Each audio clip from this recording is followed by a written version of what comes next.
Buenos días, muy buenos días para todos. Bienvenidos a esta última charla del viernes académico del año y en nombre de la Clínica de Oftalmología de Cali queremos agradecer a todos los que participaron durante el año, recordarles también que van a tener un periodo de vacaciones, retomamos nuevamente las charlas a partir de mediados de enero. Ya Blanca nos estará informando la fecha exacta. ¿Listo?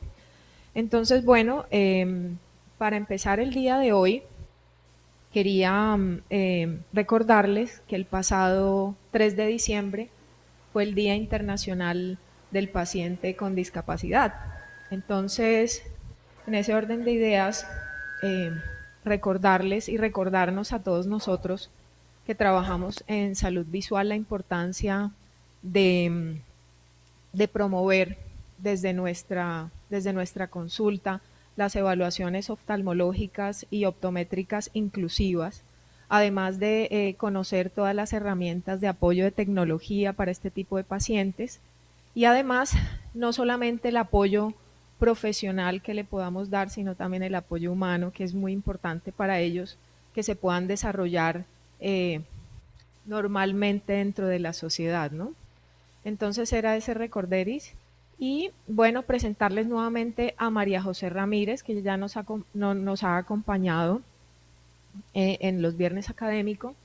Esta vez, gracias a digamos que a la rotación que hizo en la unidad de baja visión, entonces ella nos quiso plasmar todo lo que aprendió en esta presentación, en esta charla muy interesante y estuvo rotando un muy buen tiempo en la unidad de baja visión eh, y quería también agradecer mucho el acompañamiento, el apoyo que le dio Patricia Gómez en su formación y para los aportes de esta charla, al igual que Carlos. Y bueno, darle paso a María José, agradecerle por el apoyo que nos dio en la unidad de baja visión, que fue importantísimo durante unos días de ausencia de Patricia. Y, y agradecerle por su excelente actitud y su desempeño dentro de la institución. Y ya te doy vía libre para que continúes. Muchas gracias. Bueno, muchas gracias, Doc. Me presento, mi nombre es María José Ramírez, yo soy estudiante de la Universidad de La Salle, estoy realizando pues mi práctica extramural aquí en la Clínica de Oftalmología de Cali. Y pues hoy en el viernes académico voy a hablar de todo lo que es la evaluación optométrica del paciente con baja visión. Esto pues es más como una guía profesional sobre todo el proceso integral que se realiza aquí en la Clínica de Oftalmología de Cali, incluyendo todo lo que son pues los conceptos básicos que como profesionales debemos mantener claros en todo lo que es nuestra consulta. Inicialmente, pues para conocer, debemos entender que según el National Eye Institute, pues la baja visión ya está categorizada como un problema de visión, que pues esto a estos pacientes les dificulta realizar esas actividades cotidianas que normalmente antes realizaban y pues estas no se pueden solucionar ya directamente en términos oftalmológicos ni con medicamentos ni cirugías y optométricos ni con lentes de contacto ni gafas o anteojos. Asimismo, es importante conocer que ya actualmente a nivel nacional y en muchos otros países del mundo, digamos aquí a nivel Colombia, la ley 1680 obliga a todas las empresas y entidades a tener información en un formato accesible para todos esos pacientes, en este caso pues con baja visión. Aquí también se incluye, que es importante, a nivel nacional, el gobierno colombiano adquirió un paquete que está categorizado como el paquete de software en baja visión, en donde todas las entidades empleadoras tienen la obligación de adquirirlo si van a hacer el tema del contrato con este tipo de pacientes, ya que pues es una herramienta por la que se peleó bastante a nivel Colombia y pues ya adquirida, estas empresas tienen la obligación de tenerlo.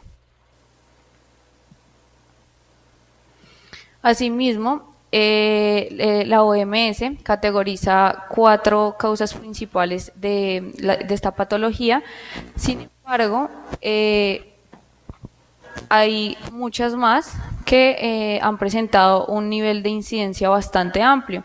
Inicialmente, la OMS categoriza la degeneración macular relacionada con la edad como la patología con mayor incidencia a nivel mundial. Seguido es el glaucoma, en tercer lugar está la retinopatía diabética y en 4 las cataratas. Sin embargo, hay 4 adicionales en la que la OMS ha intervenido en otro tipo de estudios, como el albinismo, la aniridia, la retinosis pigmentaria y la miopía magna.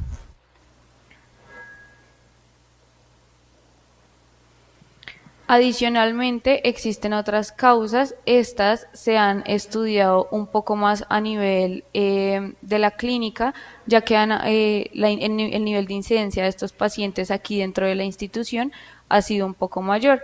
En esas causas encontramos 10. En estas está la esclerosis múltiple, la microcefalia, la parálisis cerebral. En la parálisis cerebral también llegan muchos pacientes pediátricos. La neuritis óptica, hidrocefalia, retinopatía de la prematurez, hipoplasia del nervio óptico, déficit visual de origen cortical y uveitis. En el déficit visual de origen cortical es importante tener en cuenta que la mayoría de los pacientes que presentan vienen o remitidos o han tenido traumas anteriores que progresivamente les han causado pérdida de su visión. Y más para abordar un poco el tema de los números, la Organización Mundial en el 2010 realizó un estudio que pues lastimosamente actualmente no ha tenido una actualización, valga la redundancia, pero ahí podemos observar que la estimación global es bastante amplia, lo que nos permite determinar que la baja visión no es un problema que debemos dejar pasar, sino que es un problema de salud pública que en muchos lugares sencillamente no se hace el diagnóstico claro de estos pacientes y este valor pues llega a ser un valor más tentativo porque a nivel nacional, ahí pasamos a lo que es las cifras de baja visión en Colombia. A nivel nacional se han realizado muchos estudios, pero hay 4 principales que han sido que se han basado en el anterior, como en el 2022 Suárez Escudero realizó un estudio en 7 centros de referencia a nivel nacional. En determinó que de los 879 evaluados en esos 7 centros de referencia que se suponía que estaban ya categorizados con baja visión, 612 pacientes todavía no lo estaban. Entonces no tenían esa rehabilitación y ese seguimiento que debería tener un paciente con baja visión. Adicional, en el Valle del Cauca en el 2016 a nivel regional se realizó otro estudio en donde se determinó que cada 1000 habitantes, el 35,8% de estos habitantes eran personas con baja visión. Y MinSalud en el 2014, del 2014 al 2019 realizó más un estudio de tipo administrativo en donde reportó, no en valor cuantitativo, que existía una alta carga reportada con el aumento progresivo de estos casos. Aquí se hizo mucho enfoque en que la Organización Mundial no muestra actualmente ese valor cuantitativo porque no están siendo remitidos de manera correcta en ciertos lugares de Colombia a nivel nacional, ese tipo de pacientes que necesitan esa rehabilitación en baja visión. Y por último está un estudio en Medellín que se realizó en el 2015, ese se realizó solo a nivel local, en donde se determinó que la mayoría de los pacientes con baja visión estaban ligados a tener degeneraciones maculares o retinopatías diabéticas y la mayoría eran mayores de 50 años. Lo que pues permite determinar que aproximadamente el 65% de los pacientes eran pacientes con baja visión.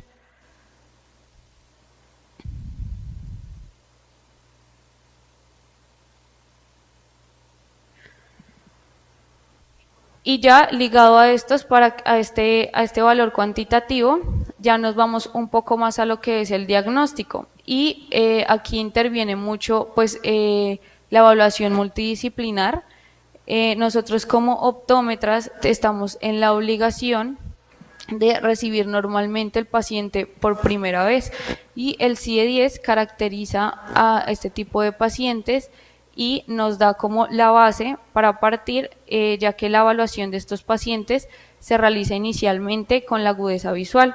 Entonces, estos pacientes presentan en su mejor ojo y con su mejor corrección, que anteriormente debe ser diagnosticada y corregida por el optómetra, debe estar entre 20/70 y 20/400. Sin embargo, el CIE-10 lo categoriza en tres. Entonces la visión normal es de 20/20 a 20/40, la baja visión es de 20/70 a 20/400 y la ceguera legal sería pues menor a 20/400. Sin embargo, estos valores son un poco tentativos porque no aplican en todos los pacientes.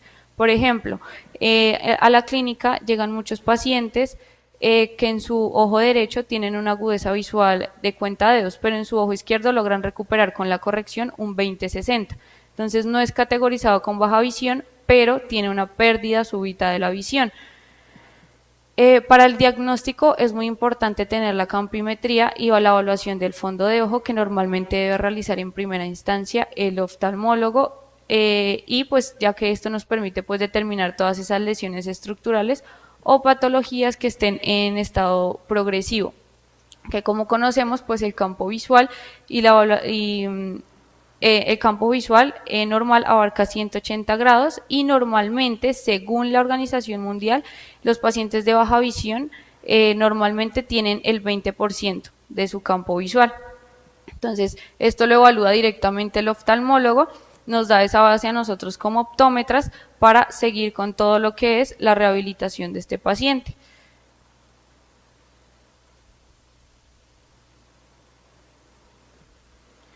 Y ahí ya nos vamos a todo lo que son esas pruebas clínicas que nosotros debemos realizar dentro del consultorio. Estas son las principales, sin embargo, depende del paciente. Pues se le realizan otras pruebas clínicas. Inicialmente pues se debe realizar la evaluación de agudeza visual, posteriormente pasamos a la retinoscopía con encicloplegia, que nos va a permitir ver ese valor corneal que presenta el paciente y qué tanto va a tolerar al momento de ser corregido. Adicionalmente está la biomicroscopía en lámpara de hendidura. Esto nos permite evidenciar cómo se encuentran todo lo que son las estructuras.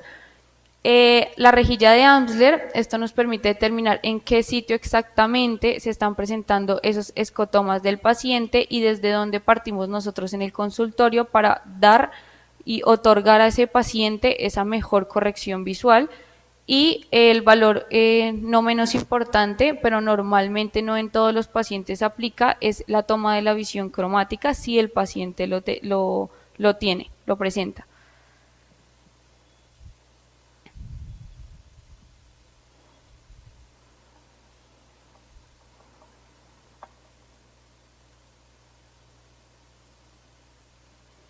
Y ahí ya pasamos a todo lo que es la evaluación funcional y adaptación visual. Esto está ligado más a lo que realizamos también aquí en la institución. Entonces, normalmente aquí se realiza una valoración de optometría inicial para pasar a analizar todas esas tareas específicas. Entonces, eso normalmente lo hace Patricia, quien es la encargada de de todos los pacientes de baja visión en la clínica. Aquí se realiza una evaluación práctica de lo que es la lectura, la escritura, la movilidad, el reconocimiento facial de estos pacientes y cosas adicionales dependiendo pues cuál es esa anamnesis tomada anteriormente en estos pacientes, evaluando también cuáles son esas expectativas que tienen esos pacientes y qué es lo que nosotros le podemos otorgar a partir de nuestra institución. Como segundo, pues ya se hace todo lo que es la evaluación y el ensayo de esas ayudas ópticas, como lo son las lupas, los telescopios y demás, que más adelante se los voy a mostrar. Y por último, pues tener en cuenta que también contamos con dispositivos electrónicos que pueden ser magnificadores de video, lectores de pantalla y ajustes de iluminación. Es muy importante tener en cuenta que existen ayudas ópticas y no ópticas.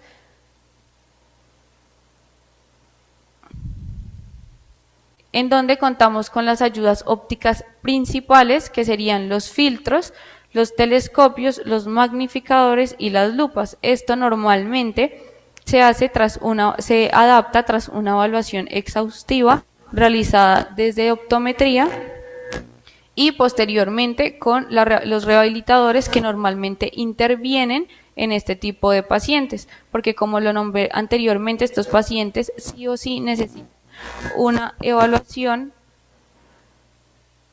multidisciplinar.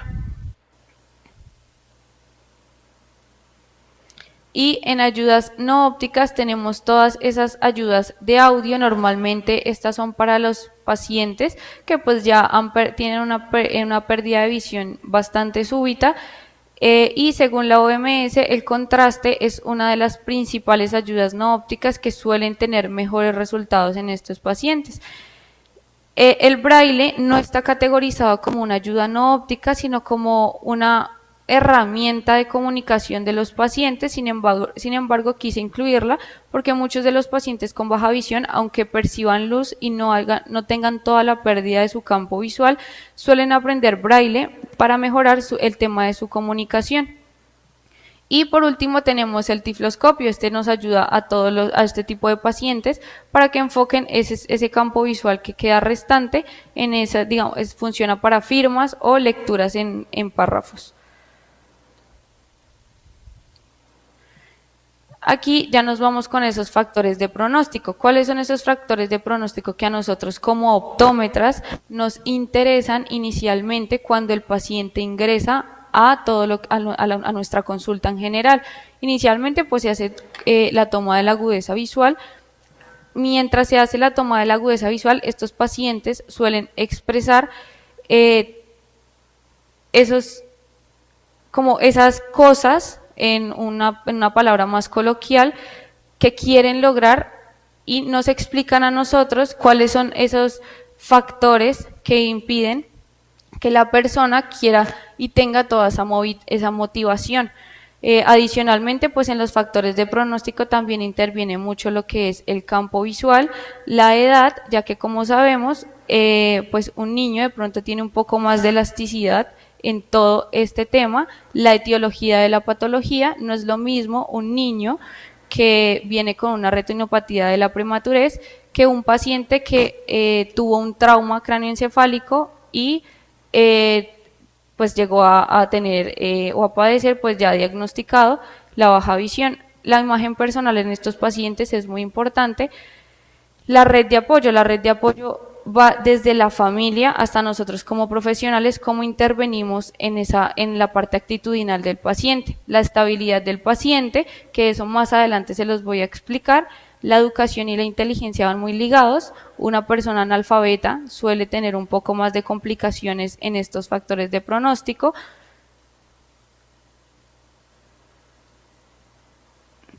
Y esto va muy ligado a todas esas etapas de duelo. Aquí nosotros como profesionales entramos directamente con el paciente. Normalmente estos pacientes deben tener un acompañamiento psicológico. Sin embargo, muchos de ellos no lo hacen porque pues la principal etapa de duelo de este paciente es la negación. Entonces el paciente pues empieza a minimizar todo lo que le pasa, diciendo como yo no veo bien, yo no necesito nada. Y estos exámenes pueden evitar la adaptación a esas ayudas ópticas, que funcionan pues como un mecanismo para mejorar en su momento todo lo que es pues lo que el paciente esté presentando. Adicionalmente pasamos a la segunda etapa de duelo, que es la ira o la rabia. Aquí pues ya el paciente empieza a entrar a la consulta preguntando por qué a mí, por qué esto me pasó a mí, por qué no le pasó a otra persona si tiene mi misma edad, tenía mi misma patología y él no perdió la visión, pero yo sí, ¿por qué? Entonces entran en esa etapa de irritación que normalmente puede dirigirse a la familia, y cuando no se dirige a la familia entran a desahogarse dentro del consultorio. Entonces ahí también pues es frecuente cuando la pérdida empieza a afectar todas esas actividades cotidianas que anteriormente el paciente estaba realizando y ya se empieza a dar cuenta que no las puede realizar. Entra ahí la tercera etapa, que es la negociación. Aquí nosotros tenemos un papel fundamental desde la primera consulta del paciente, porque aquí nosotros le explicamos y le damos a entender que las soluciones que le vamos a otorgar no son la cura, pero sí le van a permitir tener una mejor calidad de vida. Entonces ahí puede saltar entre especialistas, eso pues ya va a criterio del oftalmólogo y el optómetra, dependiendo pues la evaluación del paciente, y pues ahí pues ya entra pues todo lo que es una etapa que está mezclada con incertidumbre.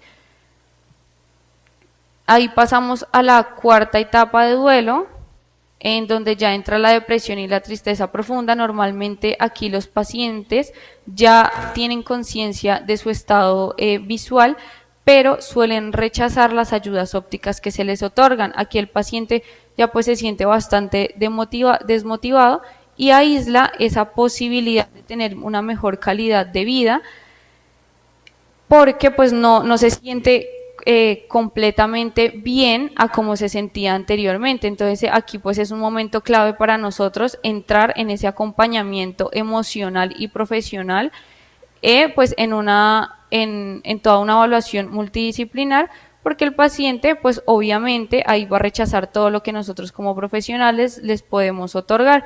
Y por último ya el paciente entra en etapa de aceptación. Aquí pues ya el paciente se adapta y entiende todo eso que anteriormente se le había explicado, y ahí ya empieza a hacer el uso de las ayudas ópticas y no ópticas, dependiendo pues ahí varía mucho la condición del paciente, y empieza pues con su tema de rehabilitación. Entonces ahí ya empieza a recuperar lo que es su autonomía y el sentido de control, lo que permite pues para nosotros también como profesionales empezar a avanzar en esa rehabilitación del paciente.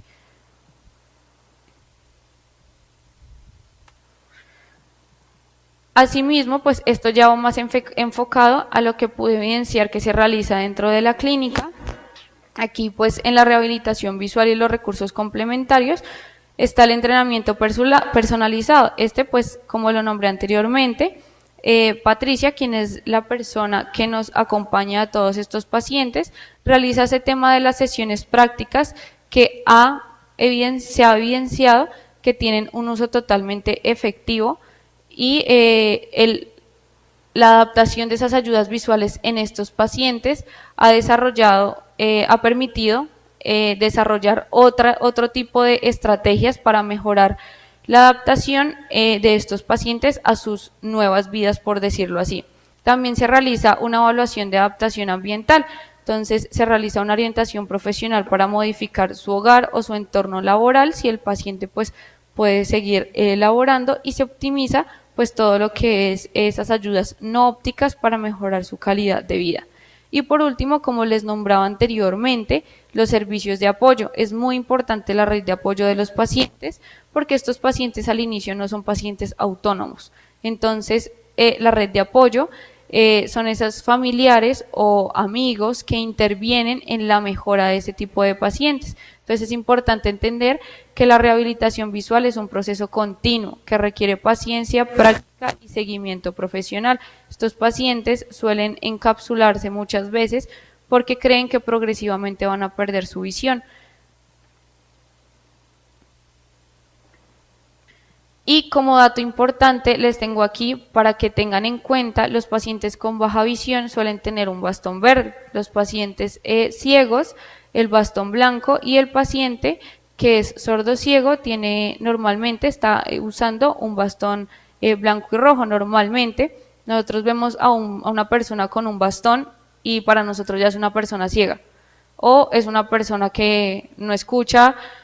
Entonces pues es como ese sesgo que tenemos nosotros a nivel ya más personal de cada uno, no conocemos estos datos y pues se los dejé aquí para que lo tengan presente.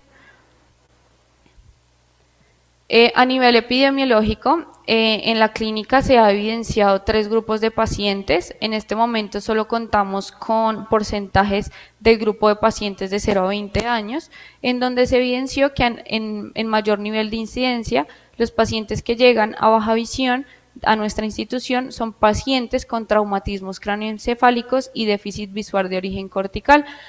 Siguiente, tenemos los defectos congénitos, la retinopatía del prematuro, las enfermedades infecciosas y por último y con el mismo porcentaje tenemos los tumores, las heridas y traumas y otras causas adicionales. En el grupo de los pacientes de 21 a 40 años no contamos con los porcentajes, pero sí, según la evaluación que se ha realizado con las historias clínicas de los pacientes aquí en la institución, hemos podido evidenciar que la retinopatía diabética en este grupo de pacientes es la que tiene mayor incidencia. Posteriormente, pues ya tenemos la degeneración macular, la retinitis pigmentaria, las uveitis, las atrofias ópticas, las miopatías degenerativas, los traumas, el glaucoma y las distrofias corneales. Y en el grupo de los pacientes de 41 a 60 años, como se los había nombrado anteriormente, la Organización Mundial ya había categorizado la degeneración macular como la primer causa de los pacientes con baja visión. En la clínica también podemos evidenciar que entre 41 y 60 años la degeneración macular es la que mayor incidencia tiene. Posteriormente pues tenemos la retinopatía diabética, el glaucoma, otras retinopatías vasculares distintas a la diabética, los traumas oculares, las atrofias ópticas y por último las cataratas, que pues ya no son operables. Y aquí ya para cerrar un poco todo el tema teórico les traigo una presentación de un paciente. Él es Mauricio, es un paciente que ustedes pueden observar, él irradia felicidad todo el tiempo, es un amor de persona. Él en el año 2018 tuvo un trauma cráneoencefálico por una caída, pero antes de ese accidente había sido diagnosticado con esclerosis múltiple. Había sido un diagnóstico erróneo. Posteriormente le diagnosticaron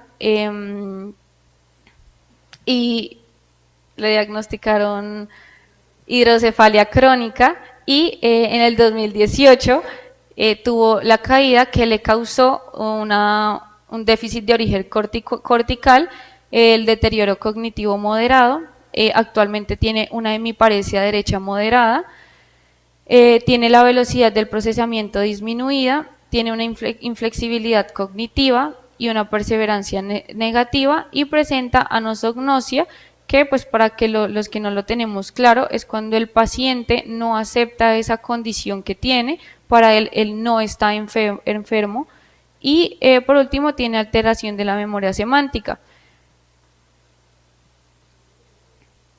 Cuando se le realizó el último examen visual, pudimos determinar que su agudeza visual con corrección en visión lejana era en su ojo derecho de 20/200 y en su ojo izquierdo de 20/150. Y de visión próxima 20/80 en su ojo derecho con la corrección y 20/60 en su ojo izquierdo.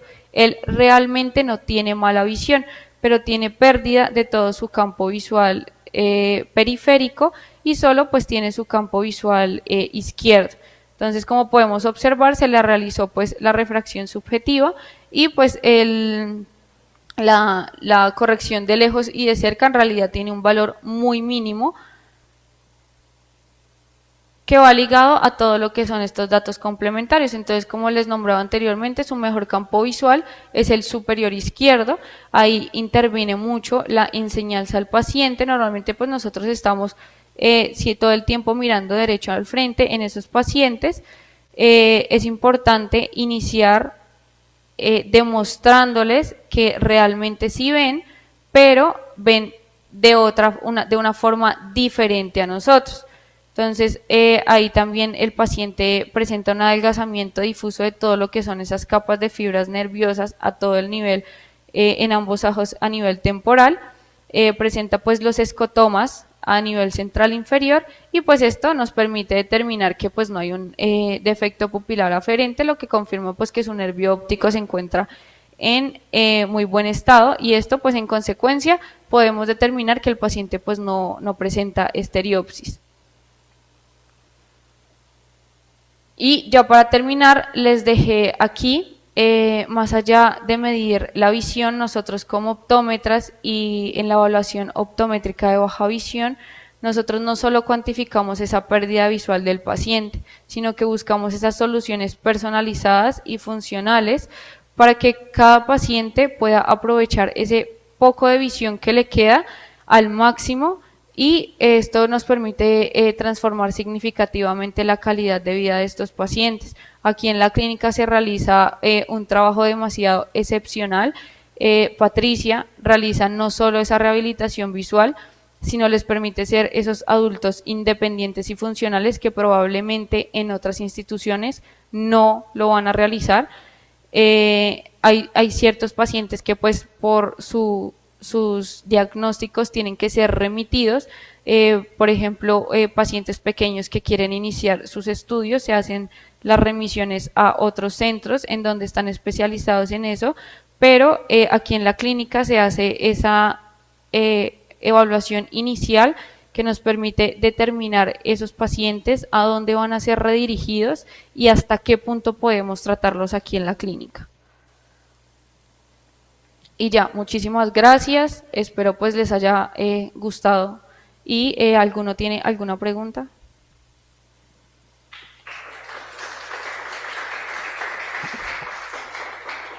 Blanquita. Las personas que se encuentran conectadas. El doctor Ocampo. Sí, buenos días. Blanquita, yo estoy parqueando, ¿alcanzo a subir para conversar allá? Doctor, Sí. Sí, doctor, lo esperamos. Listo, mientras tanto que alguien haga otra pregunta, otra participación, ya subo, gracias. ¿Alguien tiene preguntas los que están en la virtualidad para la María José? ¿Alguna pregunta? Igual aquí nos está acompañando Patricia también. En el auditorio. Pregunta los doctores.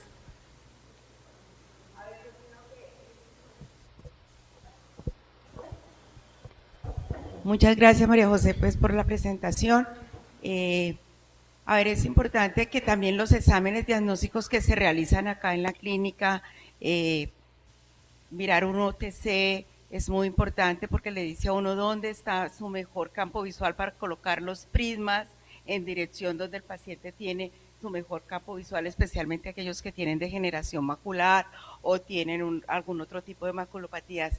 Es decir, cuando el paciente llega ya ha pasado por todo, somos como el último eslabón, entonces todos los exámenes que tengan son muy importantes para nosotros, porque permite no solamente poder definir qué tipo de ayuda, sino también muy importante que uno le orienta cómo le va a dar la ayuda. La observación del paciente es determinante. Si yo tengo un paciente que ya también tiene movimientos de Parkinson, no le puedo dar una lupa, así sea una lupa de foco fijo, ¿sí? Si es un paciente que tiene una hemiplegia, entonces ese paciente tengo que pensar cuál es la mejor movilidad para él, para facilitarle sus actividades de la vida cotidiana. En el programa de baja visión de nosotros en la clínica, que ya tiene 34 años este servicio, ha sido muy importante tener claro los grupos de edad. La mayoría de los servicios de baja visión en el país, hemos hecho, en esos estudios que presentó María José, hemos participado, hemos recogido mucha información de todo el país y la mayoría están enfocados en la adaptación de la ayuda visual. Pero usted a un niño de 7, 5, 4 años, 1 año, ¿qué ayuda visual le va a dar? Le tienes que dar la mejor corrección óptica, así como hablaba María José, la mejor corrección óptica, además porque es una manera de protegerlo. A veces casi que les mandamos gafas casi que neutras, pero es su ojo único. Va a ir al jardín, va a ir al colegio, va a jugar, necesita su corrección para poderlo proteger.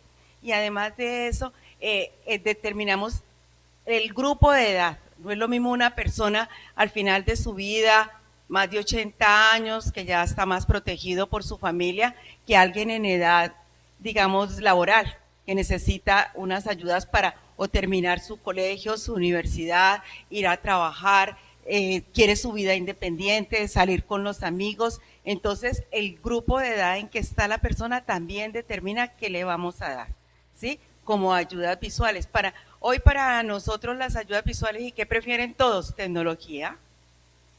¿sí? Entonces hoy cada vez son más accesibles todos los equipos que todos usamos y para ellos es más normal usarlos en su ambiente escolar, en su ambiente cotidiano, en su ambiente laboral, que usar un telescopio, que usar una lupa. Les es mucho más fácil, mucho más asequible, digamos, para poderlos tener. No sé, ¿hay otra pregunta? Sí, doctora, tengo una pregunta de parte de la doctora Marta Rico, que es optómetra. Ella dice que las ayudas ópticas para estos pacientes los consiguen en la clínica y generalmente estos pacientes que son de bajos recursos, en la clínica también los ven, ¿qué plan especial los atienden?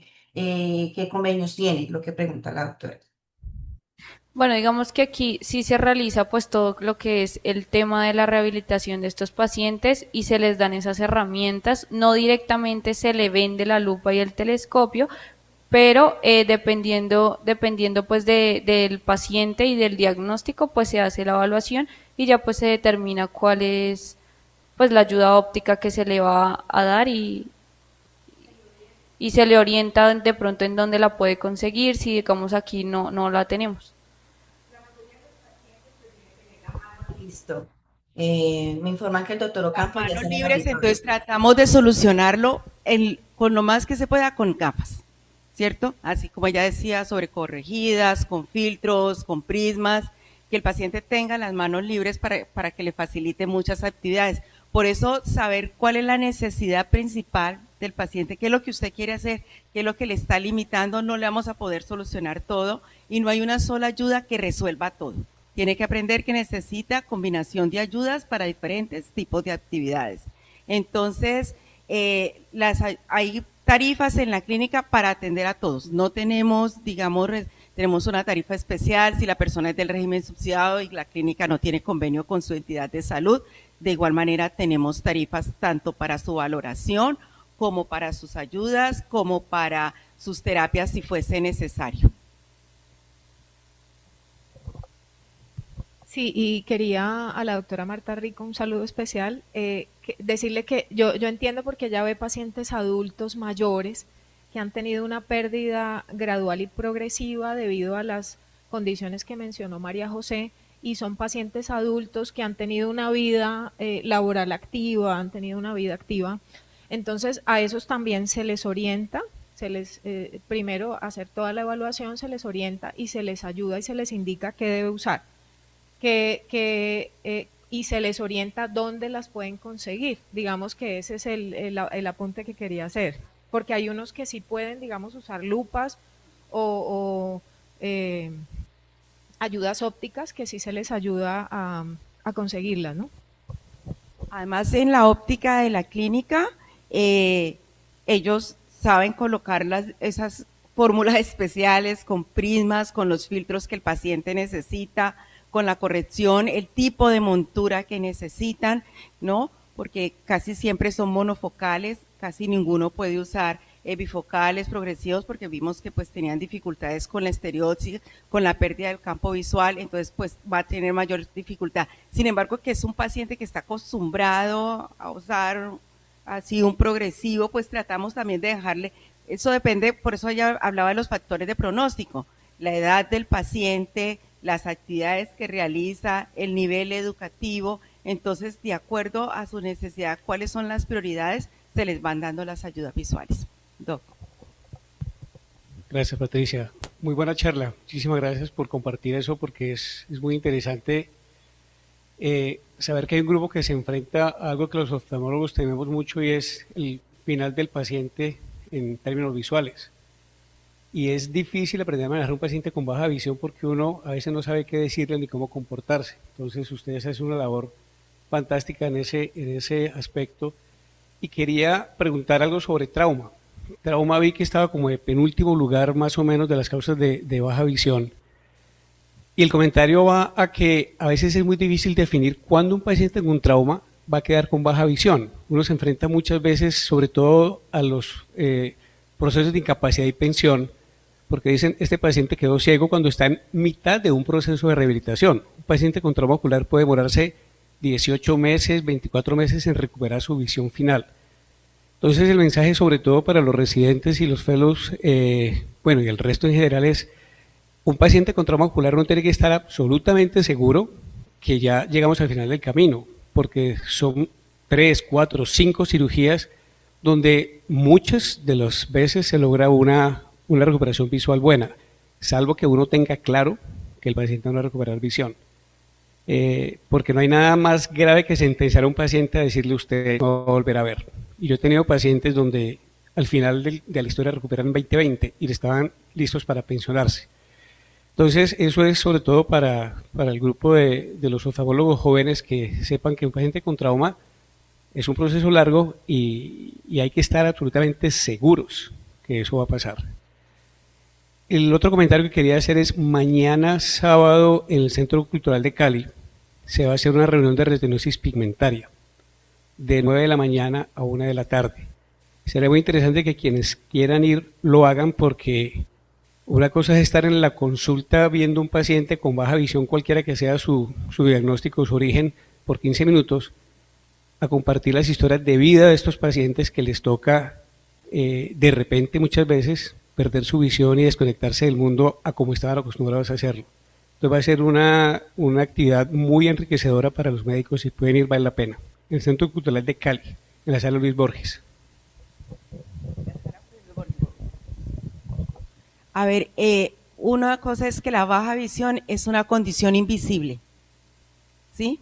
Entonces, en la mayoría de sus casos no lo ves, no es tan evidente. La ceguera es más evidente, o usar una movilidad reducida, que pueden estar combinadas, ¿sí? Y con respecto a lo que decía el doctor de traumatismo cráneoencefálico, por ejemplo, nos llega el paciente y tiene la hemianopsia, ¿cierto? Y en la valoración lo que nos damos cuenta es que tiene además agnosias. Entonces, por eso tiene alexia. Entonces aparece como si contara dedos, pero es que no reconoce las letras.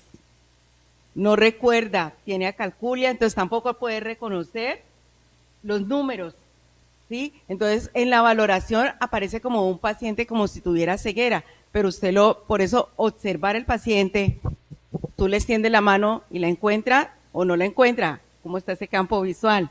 Entró, se pudo ubicar la silla, supo cómo organizarse, entonces te va diciendo cómo está funcionando y qué puede haber tenido como secuela. Claro, pues miramos el TAD, el informe del neurólogo, todo esto hace parte pues de la valoración, pero no nos olvidemos que pueden tener agnosias visuales y por eso no les responden bien a las pruebas de agudeza visual, a las pruebas de visión de color.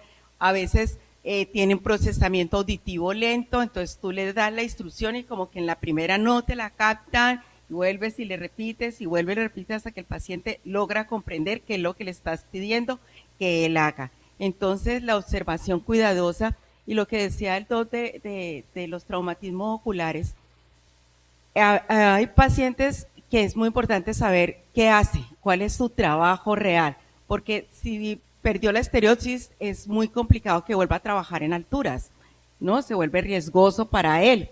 Entonces, si hay un compromiso de visión de color, pues no es el que va a manejar los cables. O sea, ¿cómo le podemos orientar si puede seguir trabajando y que le hagan una, se me fue la palabra, la expresión, una reubicación laboral que está contemplada? Entonces, yo siempre les pregunto al paciente, ¿usted qué quiere? ¿Cierto? Si es una ceguera legal, ¿usted qué quiere? ¿Usted podría trabajar? Porque no es lo mismo una persona con discapacidad a un discapacitado. Un discapacitado es alguien que es dependiente. Una persona con una discapacidad es una persona con una condición que le genera unas limitaciones, pero tiene también unas potencialidades, unas habilidades, unos saberes, unas competencias que quiere hacer. Ahora, el riesgo es que le diga a uno, es que es ahí donde está lo delicado, no, siga trabajando y a los 2 o 3 meses lo despidan y se quedó sin trabajo y sin pensión. Entonces, por eso es lo delicado de manejar la situación para que lo podamos hacer lo mejor posible para él y su familia. Para los residentes, sobre todo, posiblemente ya conocen a Oliver Sacks. Quien no lo conozca, búsquense un libro para diciembre y se lo leen un fin de semana, que se llama El hombre que confundió a su mujer con un sombrero. Ahí van a entender perfectamente todo lo que está hablando Patricia, y muchas veces uno se lleva sorpresas grandes en consulta de pacientes abriendo comillas, con baja visión. Doctor, me estaban colocando acá un mensaje que si por favor me pueden compartir la invitación que hizo ahora para ellos asistir. Yo te la mando ahorita entonces, Blanquita, a tu chat y vos la compartís en el chat de la clínica. Vale, sí, porque me la están Listo. pidiendo que están interesados. Súper, chévere. ¿Alguien más tiene preguntas para Claro. las doctoras? De hecho, me va a entrevistar esta mujer que tiene Usher, que es artista, que es cantante, que fue, bueno, por dicho, vayan. Eso va a estar chévere. Y el aviso parroquial es que el próximo viernes, esta fue la última charla académica formal. El próximo viernes es la charla académica de fin de año. La idea es que se programa hasta las 9 de la mañana, no puedo decir más. Va de 7:30 a 9 de la mañana. Para el que pueda asistir, deberían asistir. No, no podemos decir nada más. Bueno, ya el doctor Ocampo lo dijo, esta es nuestra última charla del viernes académico para las personas que están conectadas y nos han acompañado durante este año. Agradecerles por la participación, la confianza y, y esperen cosas muy buenas para el próximo año. Están todos cordialmente bienvenidos para seguir participando de nuestros espacios con temas de interés, actualidad y mucha academia. Desearles para ustedes y sus familias una feliz Navidad y próspero año. Estamos en contacto. Muchas gracias nuevamente y bendiciones.